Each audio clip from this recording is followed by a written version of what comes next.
The sovereignty equity principle, conscience as the ultimate court. 1. The birth of fairness. When law became too clever for its own good, people invented equity. Statutes could dictate punishment, but not mercy. Rules could allocate property, but not justice. Somewhere in medieval England, a desperate petitioner finally appealed to something higher than the king, his conscience. Equity was born as a polite rebellion. It was the legal equivalent of saying, yes, but that's not fair. It recognized that while laws could be perfect in theory, people were not. So judges began deciding cases not by precedent, but by principle. And sometimes, the principle was simply don't be a jerk. So what does that actually mean? It means law tells you what you can do, equity asks whether you should. Footnote. Equity emerged as the moral counterweight to rigid law, granting courts the power to temper justice with conscience and fairness. 2. The Chancellor's foot. The earliest courts of equity were famously unpredictable. Decisions were said to follow the length of the Chancellor's foot, meaning justice depended on whose conscience you were appealing to that day. It was messy, but it was human. While law dealt in definitions, equity dealt in intentions. The Chancellor didn't care what the contract said, he cared what it meant.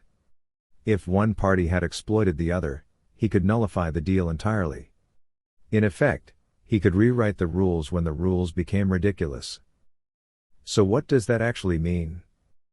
It means equity was the system's built-in conscience, proof that even law needs a moral supervisor. Footnote. The Court of Chancery institutionalized conscience within the legal system, ensuring that moral fairness could override formal legality when necessary.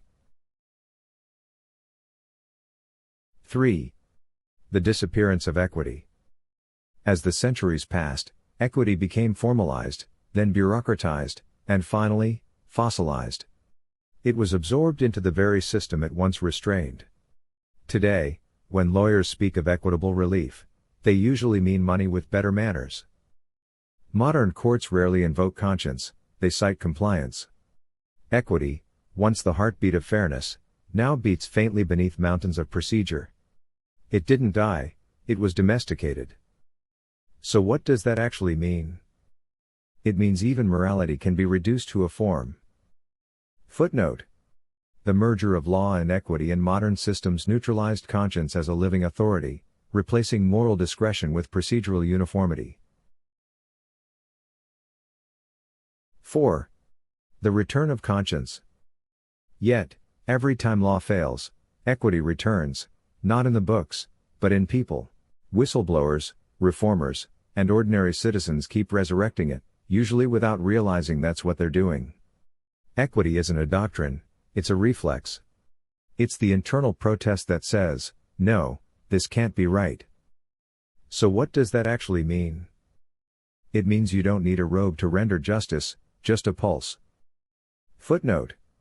The enduring relevance of equity lies in human conscience, which remains the final tribunal of all law, regardless of statute or jurisdiction.